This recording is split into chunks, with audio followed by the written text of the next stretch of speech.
गल है ना।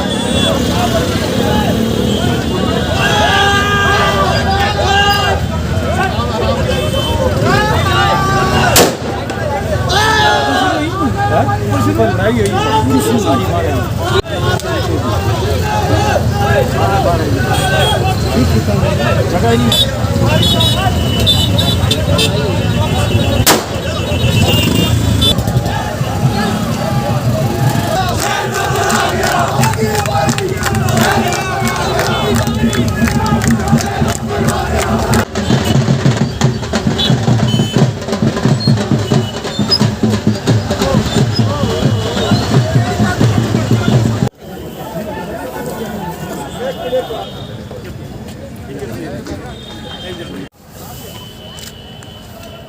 डिस्ट्रिक्ट प्रेसिडेंट पुंछ दे विच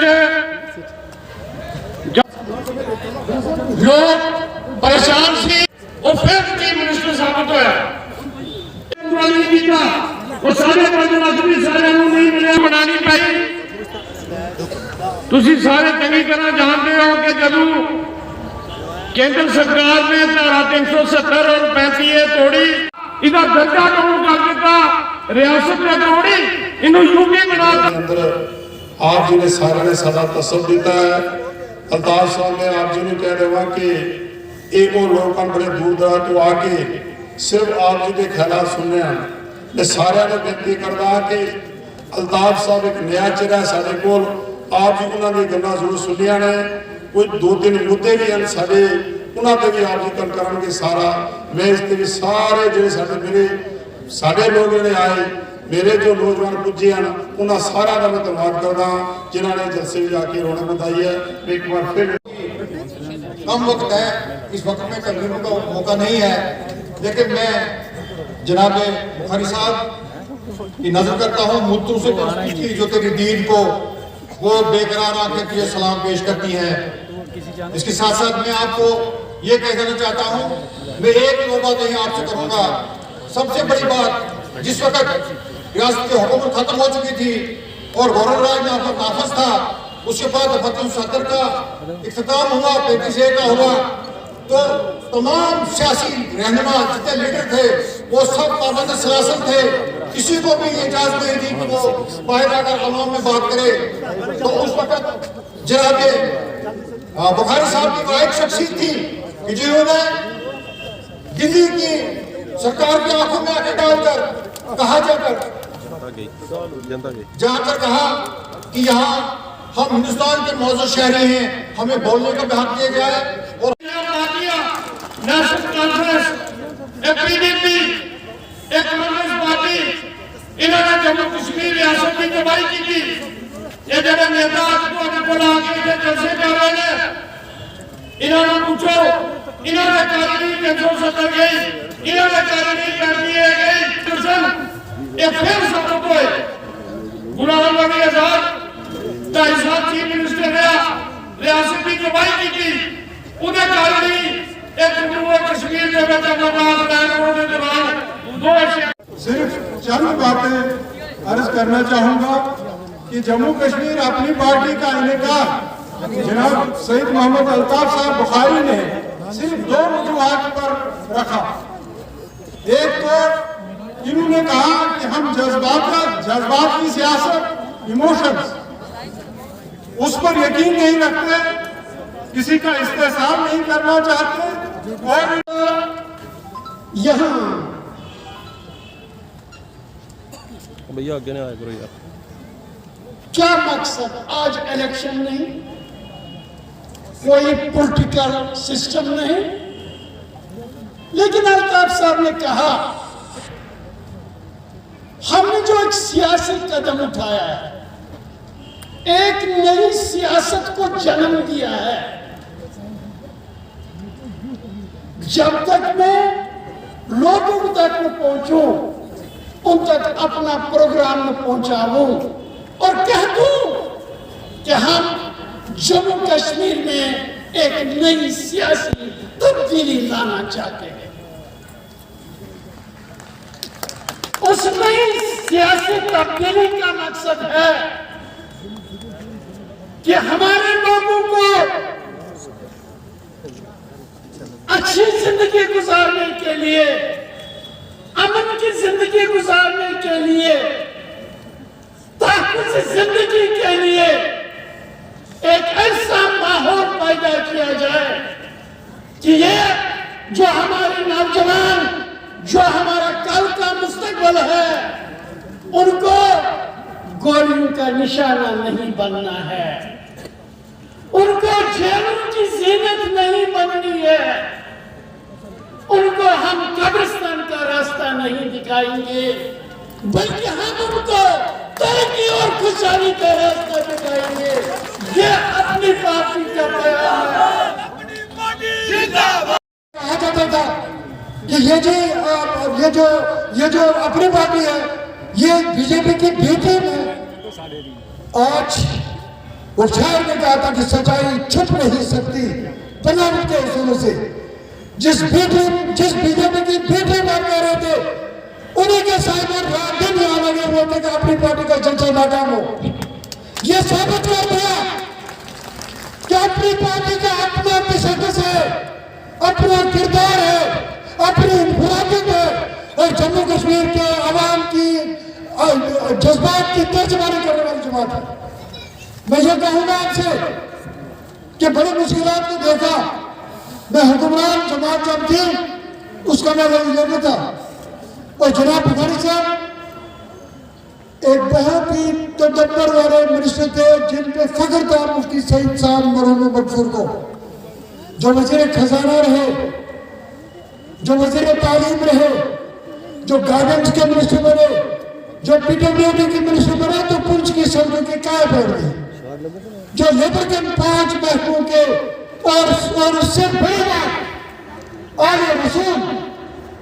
और जब हमने रजू किया यहाँ पे तो डाक बेंगलोर में हमें इनके लिए कबाल दिया गया। वो जो सबके साथ सबका विश्वास, ये उसकी बचा लाता हुआ ये सिलसिला नजर आता है। मैं उनको कहना चाहता हूँ, मेरे साथी रहे साहब लेजिस्लेटर रहे असेंबली में, वो खुद ये फैसला करें कि बुखारी साहब कहाँ पे है, वो कहाँ पे है, और आपकी गवर्नमेंट में सईद अब्बास बुखारी साहब को डाक बेंगलोर में कमरा न मिले, क्या उनके इस जलसे में कोई देखभाल न की जाए? मैं मानता हूँ, मुझे इसमें कोई शक नहीं। मेरे बुखारी साहब से कोई बात कर रहा था कि हमारे ये ज़िले इंतजामिया जो यहाँ पे बहुत ही अच्छे ऑफिसर्स, आवाम दोस्त ऑफिसर्स हैं, लेकिन गवर्नमेंट को कहना चाहता हूँ, ये जो तरीके कर रहे हो,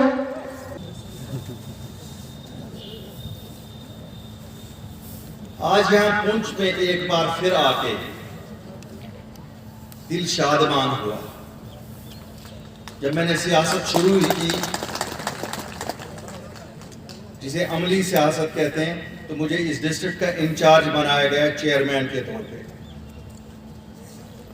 उस वक्त लोगों ने बहुत प्यार किया और तब से ये वलवला था दिल में कि एक बार फिर जाएं, इन लोगों की खिदमत करें और शुक्रिया करें उस प्यार का जो इन्होंने उस दौर में दिया।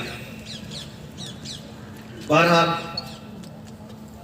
शाह मोहम्मद सांतरे साहब तो काफ़ी अरसे से पीछे थे कि जलसा करना है, लोगों से बात करनी है। कुछ हालात ऐसे हुए कि हम आ नहीं सके। पिछले साल जब पार्टी बनी तो कोविड था, इस साल कुछ मसरूफियात हुई। अवलीन फुर्सत में हमने सोचा कि नहीं, आज आपके पास आके आपसे दिल की कुछ बातें की जाए। आप सबके दिलों में ख्याल होगा कि इतनी पार्टियां यहाँ हैं, फिर जरूरत क्या पड़ी अपनी पार्टी बनाने की। 5 अगस्त 2019 हमारी रियासत हम लोगों के लिए काला दिन था। हम पे पहाड़ टूट पड़ा जिस दिन हमारी शिनाख्त जो स्टेटहुड थी, हमारी स्पेशल स्टेटस दफा 370 और 35A को भारत की सरकार ने छीन लिया।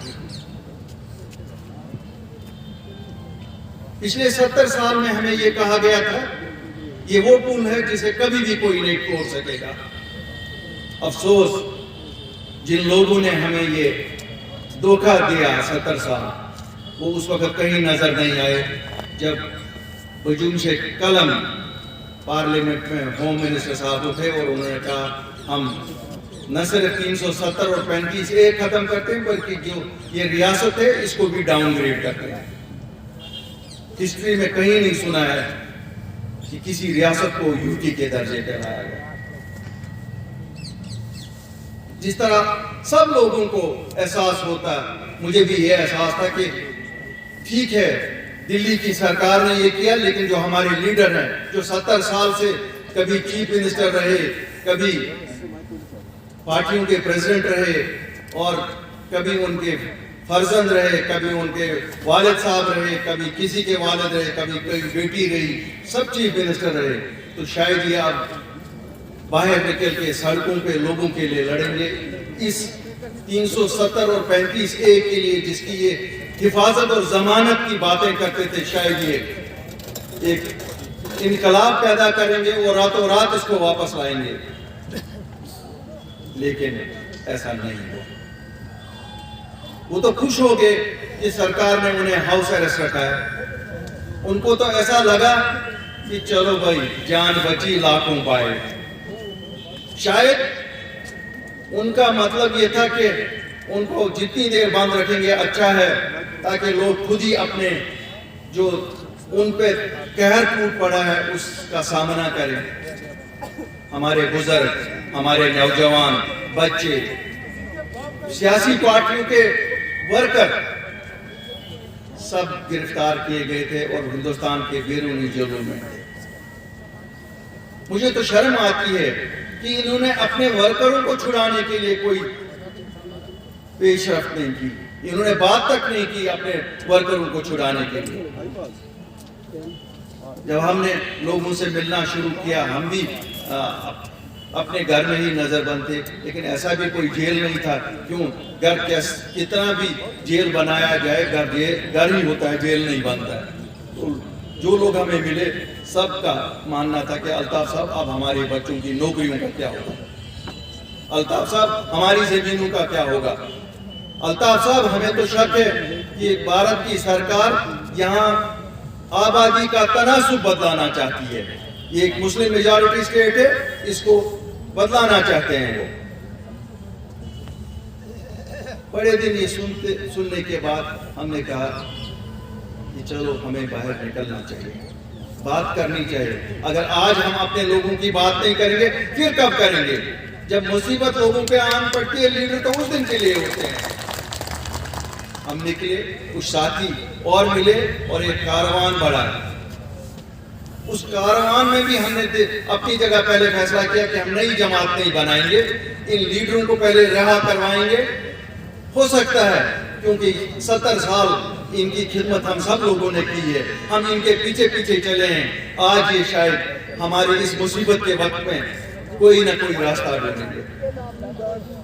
जब हमने इनकी रिहाई की बात की तो इनका जवाब क्या था? जो साथी हम इनकी रिहाई के लिए गए, इन्होंने अपनी अपनी पार्टियों से उनको खारिज कर दिया। हम ना समझे हमारी खता क्या, हमारे साथियों की खता क्या। काफी सोच विचार के बाद बात समझ में आई, ये तो चाहते ही नहीं कि लोग मुसीबत में रहें, लोग सड़कों पे मरें और इनके महल शायद इसी पे तामीर होंगे। बहरहाल 8 मार्च 2020 को हमने इस नई पार्टी का गठन किया। शुक्र अल्हम्दुलिल्लाह आप लोगों को आज यहाँ देख के मुझे लगता है कि आपने आज तायीद की 8 मार्च के उस फैसले का जो हमने किया था। आज मैं समझता हूँ कि आप लोग ये हमारा फैसला सही मानते हैं। और जैसा हमने राजौरी में, पुंछ में या कश्मीर में देखा, लोगों की आवाज जब इस आवाज के साथ मिलेगी तो ये जरूर एक इतनी मजबूत आवाज होगी कि दिल्ली की सरकार को सोचना पड़ेगा कि 370 और 35 से जल्द बहाल करे। सुप्रीम कोर्ट में जहां हमारा ये मसला है, मुझे लगता है कि मुझे पूरा यकीन है कि जज साहिबान तक भी ये आवाज पहुंचेगी कि जम्मू कश्मीर के लोगों की दिल की उमंग है कि 370 और 35A को बहाल किया जाए। मेरे साथियों, हम लोग जो निकले हैं, हम सच की सियासत के लिए निकले हैं। मैं कतई नहीं कहूंगा कि अल्ताफ बुखारी या अपनी पार्टी 370 को वापस ला सकती है। हाँ, हम जद्दोजहद कर सकते हैं, लेकिन वापस देने का मजाल या सुप्रीम कोर्ट है या पार्लियामेंट ऑफ इंडिया है। जब तक ये वापस आ जाए, हम लोगों ने जो लोगों की परेशानियां थी, एक सेफ्टी वैल्यू दिया, मकान जल गया, क्या टीन का शेड नहीं बनाएंगे, बच्चों को सरे आसमान नीचे बिठाएंगे? हमने सेफ्टी वैल्यू लाया, हमने सब नौकरियां यहाँ के बच्चों के लिए रिजर्व करवाई। आपको मालूम होगा, भाजपा की सरकार ने खाली क्लास 4 नौकरियां जम्मू कश्मीर के बच्चों के लिए रखी थी, लेकिन हम लोग निकले, हमने वजीर आजम को कहा, आपने हमारे साथ वादा किया कि सच की सियासत करेंगे। क्या ये सच है कि हमारे बच्चे खाली क्लास 4 के लिए? मैं मशकूर हूं उनका, जिन्होंने सब नौकरियां जम्मू कश्मीर की बच्चों के लिए रिजर्व कर दी। इसी तरह जमीनों का मसला था, एक खौफ सा पैदा किया गया था कि पंजाब से, बाकी जगहों से लोग आएंगे और यहाँ हमारी जमीनें खरीदेंगे। एक हुक्मनामा आया, हमारी सेटिस्फेक्शन पे नहीं है, लेकिन 95% जमीनों का तहफ़्फ़ुज़ तो हुआ ना। एक बहुत बड़ा इल्जाम हम पे लगाया गया था, साहब ये दिल्ली गए, दिल्ली से बात की। अरे मेरे भाइयों, आप बताइए, आप हजरात बताइए, हमारा मसला तो दिल्ली के साथ है। 370 किसने छीना? दिल्ली ने छीना। 35A किसने छीना? दिल्ली ने छीना। स्टेटहुड किसने छीनी? दिल्ली ने छीनी। तो इस्लामाबाद और लंदन और अमेरिका जाके मुझे क्या मिलेगा? क्या मैं और जब हम जाते हैं, क्योंकि हम आम आदमी हैं, मैं एक ऐसा आदमी हूं जो आप में से है, मैं किसी खानदान को नहीं बिलोंग करता हूं, मैं किसी का बेटा नहीं हूं, मैं किसी का बेटी नहीं हूं, मैं किसी का पोता नहीं हूं, हम आम लोग हैं। जब हम जाते हैं दिल्ली मिलने के लिए, तब कहा जाता है एजेंट बन गए, बी टीम बन गए। और जब ये जाते हैं, और शर्म करो, रात की अंधेरे में जाते हो, हम तो दिन के उजाले में गए, हम तो दिन के उजाले में गए और अपने साथ सब साथियों को लेके, 40 साथियों को लेके। आप बताओ, आप लोग 27 जुलाई को वजीर आजम से मिले, माँ बाप बेटा और कुछ खवारी। आपको वजीर आजम ने 27 जुलाई को क्या कहा? आप क्यों नहीं बताते हैं? हमको जो वजीर आजम ने कहा, हम तो हर जलसे में कहते हैं, हमने तो वहां भी प्रेस के सामने भी और प्रेस कॉन्फ्रेंस में भी कहा। आपने क्या बोला और उन्होंने क्या बोला, ये क्यों नहीं बताते हो? अरे खून तो हम लोगों का 70 साल पिया है, ये तो जवाब दे दो। हमें तो हक है, क्यों? हम लोगों ने तो खून पिलाया है आप लोगों को। क्या बोलेंगे? किस मुंह से बोलेंगे? शायद साजिश का हिस्सा ये लोग भी थे, या बताएं हमें इनको क्या कहा गया वहां। आप देखना, कभी ये जुर्रत नहीं करेंगे कि 27 जुलाई को इनकी बात क्या हुई थी। बताएं ना, किस मुंह से बताएंगे कि हम हाँ करके आ गए? जिसके लिए आज सीना पीट रहे हैं, उसका जब खुद ही हाँ किया। और आप देख रहे हैं, बीजेपी वाले भी हर जलसे में कहते हैं, नेशनल कॉन्फ्रेंस, PDP, अब्दुल्ला खानदान, मुफ्ती खानदान। बाल भी इनका नहीं किया, बाल बेका नहीं इनका करेंगे। 370 गया, 35A गया, इनके मरा वही आज भी जो 370 में थे। क्या यही 370 हटाने का मतलब उनके लिए और हमारे लोगों को कोई आवाज नहीं सुनता? DC के पास जाएंगे, DC नहीं सुनता, थानेदार के पास जाएंगे, थानेदार नहीं सुनता। जो कानून दिल्ली को अच्छा लगता है, अपने हित में लगता है, वो राइज करते हैं, जो हमारे लोगों के हित में वो राइज नहीं करते। जैसे आपने देखा है कि ये एक तारुफी दौरा है। बेसिकली पार्टी के गठन के बाद पिछले साल तो कोविड में फंसे रहे, फिर इस साल 1-2 बार डिसाइड किया, फाइनली आज आए। हमने कहा पुंछ के अवाम ने हमें हमेशा मोहब्बत दिया है, आज इनको ये तो बताएं ये पार्टी क्यों बनी और इसके पीछे मकासद क्या कार फरमा है, और इनको एश्योर करने के लिए कि जो 370 और 35A हमसे हटाया गया है, हमारी रियासत को जो डाउनग्रेड किया गया है, इसकी हुसूली का रोड मैप क्या है अपनी पार्टी का, इसी सिलसिले में आज हम यहाँ हैं।